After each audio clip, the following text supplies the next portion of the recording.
మొదటి రాత్రి కథ. హారర్. మల్లిక, హరి పెళ్లి అనంతరం ఒక పాత పెద్ద ఇంటిలోకి వదిలివేయబడ్డారు. ఆ ఇల్లు చాలా దశాబ్దాల నాటిది, అందులో ఎవరూ నివసించడం లేదు. మల్లికకి ఆ ఇంటి వాతావరణం ఇబ్బందిగా అనిపించింది. కాని హరి నవ్వుతూ, ఇది కేవలం ఒక రాత్రి మాత్రమే, ఏమీ లేదు భయపడడానికి అని చెప్పాడు. రాత్రి కలలు సాగే వేళ హరి కాస్త పనితో బయటకు వెళ్లి వస్తానని చెప్పి గది నుంచి వెళ్లిపోయాడు. మల్లిక ఒంటరిగా గదిలో కూర్చుంది. గది చీకటి, మూలలన్నీ అంతుకని భయంతో నిండిపోయాయి. ఒక్కసారిగా కిటికీ తలుపు తనంతటా తానే తీయబడింది.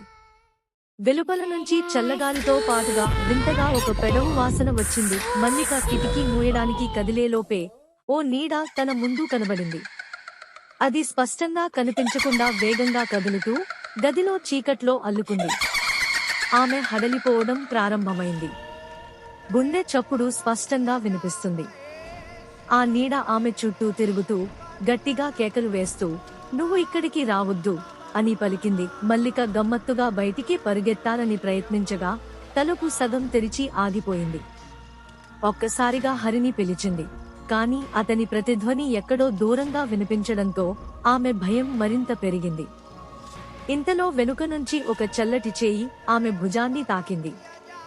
నిన్ను వదిలేను అని ఒక చల్లని గళం ఆమె చెవిలో పిసికింది. హరి ఇంకా తిరిగి వచ్చేనా? ఆ శబ్దం ఎవరిది?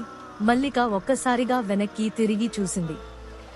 ఆ చల్లటి చేయి ఎవరిదో చూడాలని ప్రయత్నించగా ఆ చెయ్యి గట్టిగా ఆమెను పట్టుకుంది. ఏమీ కనిపించడం లేదు, కాని ఆ గట్టి గాలికి ఆమె శ్వాస ఆగినంత పనిచేసింది. ఆమె గట్టిగా కేక వేయబోతూ తలుపు కొట్టింది, కాని తలుపు పూర్తిగా మూసుకుపోయింది. అదే సమయంలో హరి తలుపు దగ్గరికి వచ్చి కింద నుండి పిలిచాడు, మల్లిక, తలుపు తీసుకో అని. ఆమె ఉరుకులు పరుగులతో తలుపు తెరిచింది. అతను లోపలికి వచ్చింది. మల్లిక భయంతో వణుకుతూ, ఇక్కడ ఎవరో ఉన్నారు, నీడలు కనిపిస్తున్నాయి అని అరిచింది. హరి ఆ గదిని శాంతంగా పరిశీలించాడు. ఏమీ కనిపించడం లేదు. ఎక్కడా ఎవరూ లేరు మల్లిక అని హరి సాదాసీదాగా అన్నాడు. కాని మల్లికకు ఆ మాటలు నమ్మబుద్ధి కాలేదు. రాత్రి నిద్రలో కూర్చున్న సమయంలో ఆ చల్లటి గాలి మళ్లీ ప్రవేశించింది. మల్లికకు గుండె దడపడుతున్నట్లు అనిపించింది. నిద్రలోనూ ఆమెకి ఆ నీడల వల్ల చీకటి నిండిన కళ్లలో స్పష్టంగా కనిపించాయి. రేపటి ఉదయం వీళ్ళు ఆ ఇంటిని శాశ్వతంగా వదిలి వెళ్లారు. కాని ఆ ఇంటి చీకటి ఇంకా అందులోనే ఉంది.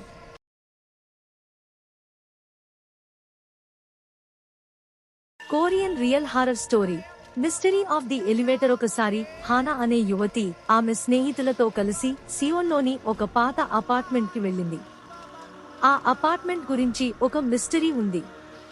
ఆ చోట 4వ అంతస్తుకు ఎవరూ వెళ్లరాదు అని చెప్పేవారు, ఎందుకంటే అక్కడ హంతకుడి ఆత్మ తిరుగుతుందని చెప్పేవారు. అయితే హానా ఆ అపార్ట్మెంట్ లో ఉన్న ఎలివేటర్ లోకి ఎక్కి కేవలం మళ్లీ అప్పుడు 4వ ఫ్లోర్ బటన్ పని చేయడం మొదలైంది.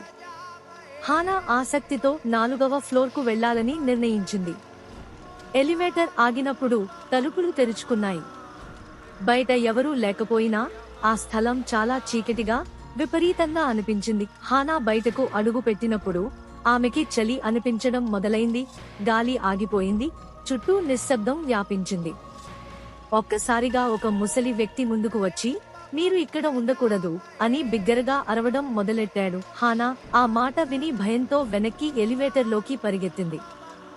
ఎలివేటర్ తలుపులు మూసుకునే సమయంలో ఆమె వెనక్కి చూస్తే ఆ ముసలి వ్యక్తి కనిపించకుండా పోయాడు. తదుపరి రోజు హానా తన స్నేహితులతో ఈ సంఘటన గురించి చెప్పింది. వారు ఆ అపార్ట్మెంట్ గురించి పరిశోధన చేయగా తెలిసింది, ఆ అపార్ట్మెంట్ లో కొన్ని సంవత్సరాల క్రితం ఒక హంతకుడు 4వ ఫ్లోర్లోనే తాను నివసించినప్పటికీ అతనిని ఎవరో హత్య చేశారు.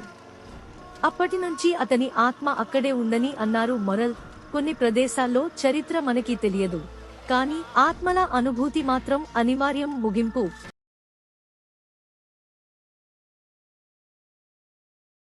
దెయ్యం ఉన్న పుస్తకం. సాయంత్రం 6 గంటలు. రాహుల్ తన బాక్స్ సర్దుకుంటూ లైబ్రరీకి వెళ్లాడు.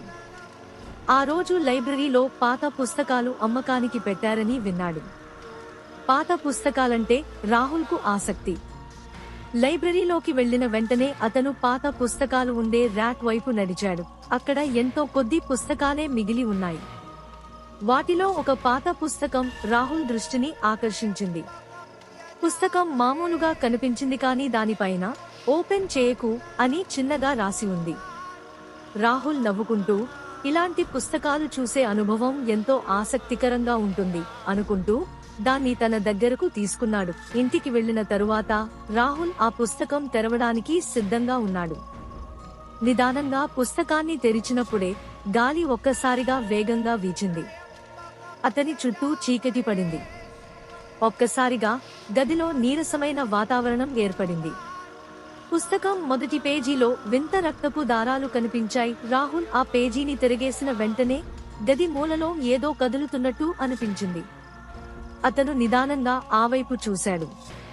చీకట్లో ఎవరైనా ఉందా అన్న అనుమానం కలిగింది. ఎవరైనా ఉన్నారా అంటూ రాహుల్ ప్రశ్నించాడు. కానీ సమాధానం లేదు. కాసేపటికి ఒక్కసారిగా ఒక వింత అరుపు వినిపించింది. ఆ శబ్దం ఎక్కడి నుండో వస్తోంది. గుండె బాగా కొట్టుకుంటోంది. రాహుల్ వెనక్కి తిరిగి పుస్తకం దాని స్థానంలో పెట్టడానికి ప్రయత్నించాడు. కానీ పుస్తకం అతని చేతుల్లోంచి జారిపోతూ నేలపై పడిపోయింది. ఒక వింతగా చూసే కళ్ళు పుస్తకం నుండి బయటకు వచ్చాయి. ఆ కళ్ళు రాహుల్ వైపే చూస్తున్నాయి. భయంతో అతను వెనక్కి స్లోగాడు. పుస్తకం తెరిచినందుకు నువ్వు శాపగ్రస్తుడివి అని ఒక హింసకరమైన స్వరం వినిపించింది. ఆ స్వరం ఆగకముందే ఆ వింత ఆకారం రాహుల్ దగ్గరికి వచ్చింది. అది నెమ్మదిగా అతనిపైకి వచ్చి రాహుల్ ముందే ఆగింది. నువ్వు ఈ శాపాన్ని కట్టించాలి, లేదంటే అని ఆ దెయ్యం కిరాతకంగా నవ్వుతూ చెప్పింది. రాహుల్ ఉనికిని కోల్పోయి నేలపై పడిపోయాడు. అతను మెలకువకు వచ్చినప్పుడు లైబ్రరీలోనే పడి ఉన్నాడు. పుస్తకం లేదు. అతనిని ఎవరో పిలుస్తున్నట్లు అనిపించింది, కానీ ఎవరు లేరు. ఆ పుస్తకం ఒక దెయ్యంతో నిండి ఉంది.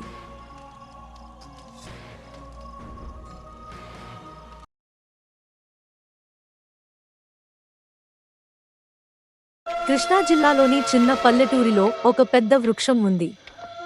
ఆ వృక్షం చుట్టూ ఉన్న గ్రామస్తులు దానిని రక్తవృక్షం అని పిలుస్తారు. ఆ వృక్షం చాలా పురాతనమైనది. దాని చుట్టూ ఎన్నో కథలు ఉన్నాయి. అప్పుడు గ్రామంలో ఎవరో వ్యక్తి చనిపోతే దాని కొమ్మల మీద రక్తపు చుక్కలు కనిపిస్తాయని గ్రామస్తులు చెబుతుంటారు. ఒకసారి ఆ గ్రామానికి దగ్గర్లో ఉన్న యువకుడు రాజు అనే వ్యక్తి పట్టణంలో చదువుకుని తిరిగి వ్రాడు. అతనికి గ్రామస్తుల నమ్మకాలు, భయాలు అంటే నమ్మకం ఉండేది కాదు. వృక్షం గురించి అతనికి ఆసక్తి కలిగింది. ఒక వృక్షం రక్తం కారుతుందా? ఇది సైన్సుకు విరుద్ధం అని అన్నాడు. అతని మిత్రుడు సూరి చెప్పాడు, అది నిజమే రాజు. మా గ్రామంలో వేరే ఆ వృక్షం దగ్గరికి వెళ్లే ధైర్యం ఎవ్వరికీ లేదు. రాజు అందుకు నవ్వాడు. అతను ఆ రాత్రి ఆ వృక్షం దగ్గరికి వెళ్లాలని నిర్ణయించుకున్నాడు. సూరి అతన్ని ఆపడానికి ప్రయత్నించాడు, కానీ రాజు వినిపించుకోలేదు. ఆ రాత్రి రాజు ఒక టార్చ్ తీసుకుని రాత్రి 10 గంటల సమయంలో వృక్షం దగ్గరికి వెళ్ళాడు. వృక్షం చుట్టూ నిశ్శబ్దం ఉంది. కప్పల కూయడం, చెట్లు ఉలికిపడడం వినిపిస్తున్నాయి. కానీ రాజుకు భయమనే అనిపించలేదు. ఆ వృక్షం దగ్గరకు చేరుకుని రాజు దాని కొమ్మలను చూడసాగాడు. అప్పుడు అతనికి పైన నుండి ఒక రక్తపు చుక్క దుస్తుల మీద పడింది. రాజు చుట్టూ చూసి ఎవరూ లేరు. ఇది ఊహే అని అనుకుంటూ మరొక అడుగు ముందుకు వేశాడు. కాని వెంటనే అతనికి ఒక పిడుగు లాంటి శబ్దం వినిపించింది. వృక్షం నుంచి ఒక నీడ అతనిపైకి దూకినట్టు అనిపించింది. రాజు ఒక్కసారిగా అక్కడి నుండి పరిగెత్తి గ్రామానికి చేరుకున్నాడు. ఆ రాత్రి అతనికి విచిత్రమైన కలలు వచ్చాయి. ఏదో శాపగ్రస్త ఆత్మ తనను వెంబడిస్తున్నట్టుగా అనిపించింది. మరుసటి రోజు ఉదయం అతని మిత్రుడు సూరి రాజు ఇంటి దగ్గరకు వెళ్లి అతన్ని చూడాలని చూశాడు. కాని రాజు కనిపించలేదు. రాజు ఇంట్లో రక్తపు చుక్కలు కనిపించాయి. గ్రామస్తులు ఆ వృక్షం శాపగ్రస్తమని, అక్కడికి వెళ్లిన వాళ్ళు తిరిగి రావడం లేదని చెప్పుకుంటారు. రాజు కూడా దాని బలి అయిపోయాడని అందరూ నమ్మారు. ఆ రోజు నుంచి ఆ గ్రామంలో ఎవ్వరూ ఆ వృక్షం దగ్గరికి వెళ్లే ధైర్యం చేయలేదు.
కృష్ణా జిల్లాలోని చిన్న పల్లెటూరిలో ఒక పెద్ద వృక్షం ఉంది.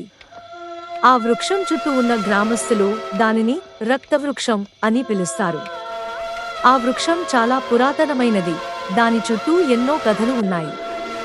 అప్పుడు గ్రామంలో ఎవరో వ్యక్తి చనిపోతే దాని కొమ్మల మీద రక్తపు చుక్కలు కనిపిస్తాయని గ్రామస్తులు చెబుతుంటారు. ఒకసారి ఆ గ్రామానికి దగ్గరలో ఉన్న యువకుడు రాజు అనే వ్యక్తి పట్టణంలో చదువుకుని తిరిగి రాడు. అతనికి గ్రామస్తుల నమ్మకాలు, భయాలు అంటే నమ్మకం ఉండేది కాదు. వృక్షం గురించి అతనికి ఆసక్తి కలిగింది. ఒక వృక్షం రక్తం కారుతుందా? ఇది సైన్సుకు విరుద్ధం అని అన్నాడు. అతని మిత్రుడు సూరి చెప్పాడు, అది నిజమే రాజు. మా గ్రామంలో వేరే ఆ వృక్షం దగ్గరికి వెళ్లే ధైర్యం ఎవరికీ లేదు. రాజు అందుకు నవ్వాడు. అతను ఆ రాత్రి ఆ వృక్షం దగ్గరికి వెళ్లాలని నిర్ణయించుకున్నాడు. సూరి అతన్ని ఆపడానికి ప్రయత్నించాడు, కానీ రాజు వినిపించుకోలేదు. ఆ రాత్రి రాజు ఒక టార్చ్ తీసుకుని రాత్రి 10 గంటల సమయంలో వృక్షం దగ్గరికి వెళ్ళాడు. వృక్షం చుట్టూ నిశ్శబ్దం ఉంది. కప్పల కూయడం, చెట్లు ఉలికిపడడం వినిపిస్తున్నాయి. కానీ రాజుకు భయమనే అనిపించలేదు. ఆ వృక్షం దగ్గరకు చేరుకుని రాజు దాని కొమ్మలను చూడసాగాడు. అప్పుడు అతనికి పైన నుండి ఒక రక్తపు చుక్క దుస్తుల మీద పడింది. రాజు చుట్టూ చూసి ఎవరూ లేరు. ఇది ఊహే అని అనుకుంటూ మరొక అడుగు ముందుకు వేశాడు. కాని వెంటనే అతనికి ఒక పిడుగు లాంటి శబ్దం వినిపించింది. వృక్షం నుంచి ఒక నీడ అతనిపైకి దూకినట్టు అనిపించింది. రాజు ఒక్కసారిగా అక్కడి నుండి పరిగెత్తి గ్రామానికి చేరుకున్నాడు. ఆ రాత్రి అతనికి విచిత్రమైన కలలు వచ్చాయి. ఏదో శాపగ్రస్త ఆత్మ తనను వెంబడిస్తున్నట్టుగా అనిపించింది. మరుసటి రోజు ఉదయం అతని మిత్రుడు సూరి రాజు ఇంటి దగ్గరకు వెళ్లి అతన్ని చూడాలని చూశాడు. కాని రాజు కనిపించలేదు. రాజు ఇంట్లో రక్తపు చుక్కలు కనిపించాయి. గ్రామస్తులు ఆ వృక్షం శాపగ్రస్తమని, అక్కడికి వెళ్లిన వాళ్ళు తిరిగి రావడం లేదని చెప్పుకుంటారు. రాజు కూడా దాని బలి అయిపోయాడని అందరూ నమ్మారు. ఆ రోజు నుంచి ఆ గ్రామంలో ఎవ్వరూ ఆ వృక్షం దగ్గరికి వెళ్లే ధైర్యం చేయలేదు.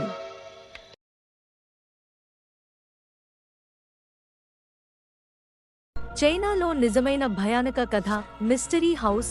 చైనా వంటి పురాతన సంస్కృతికి ఎన్నో భయానక కథలు, పురాణాలు కలిగి ఉంటాయి. అందులో ఓ ప్రత్యేకమైన కథ చైనాలోని ఒక వింత భవనంపై ఉంది. దాన్ని స్థానికులు మిస్టరీ హౌస్ అని పిలుస్తారు. ఇది చైనాలోని హునాన్ ప్రావిన్స్లో ఒక పల్లెటూరు సమీపంలో ఉంది. ఈ భవనం గురించి చెప్పబడిన కథలు ఎంతో భయానకంగా ఉంటాయి. ప్రారంభం. ఈ కథ 1920లలో ప్రారంభమైంది. ఒక ధనిక వ్యాపారి లీ ఫాంగ్ అనే వ్యక్తి తన కుటుంబం కోసం ఒక భారీ, సుందరమైన భవనాన్ని నిర్మించాలనుకున్నాడు. అతను అత్యంత నైపుణ్యంతో ఉన్న కూలీలను చాడు, అత్యుత్తమ నిర్మాణ సాంకేతికతను ఉపయోగించాడు. భవనం నిర్మాణం కొన్నేళ్ల పాటు సాగింది. కానీ భవనం పూర్తయిన తర్వాత లీ ఫామ్ కుటుంబంలో అనేక అపశకునాలు మొదలయ్యాయి. మొదట అతని భార్య అనారోగ్యంతో చనిపోయింది. తరువాత అతని పిల్లలు అపస్మారకంగా ప్రవర్తించడం ప్రారంభించారు. చివరికి లీ ఫామ్ కూడా అనుమానాస్పద స్థితిలో మరణించాడు. భవనంపై చుట్టూ ప్రచారమయ్యే కథలు. ఈ ఘటనల తర్వాత స్థానిక ప్రజలు ఆ భవనాన్ని నాశనానికి గురయింది అని నమ్మారు. ఎవరైతే ఆ ఇంటిలో నివసించడానికి ప్రయత్నించారో వారికి దెబ్బతిన్న అనుభవాలు ఎదురయ్యాయి. కొన్ని రాత్రులలో ఆ ఇంటి నుండి వింత శబ్దాలు వినిపిస్తాయని, కప్పడంలో కాంతులు మెరుస్తాయని స్థానికులు చెబుతుంటారు.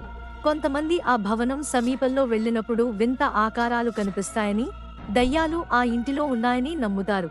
కొందరి ప్రయత్నాలు, ఈ భయాలు ఉన్నప్పటికీ కొందరు ఈ కథలను పరీక్షించాలని ప్రయత్నించారు. 1950లో ఒక జాబితా బృందం ఆ భవనాన్ని పరిశీలించడానికి వెళ్ళింది. వారు అక్కడ రాత్రి గడపడానికి ప్రయత్నించారు. మొదటి రాత్రే వారికి వింత అనుభవాలు ఎదురయ్యాయి. రాత్రి 12 గంటల సమయంలో వింత శబ్దాలు అర్థం కాని భాషలో మాట్లాడుతున్నట్లుగా వినిపించాయి.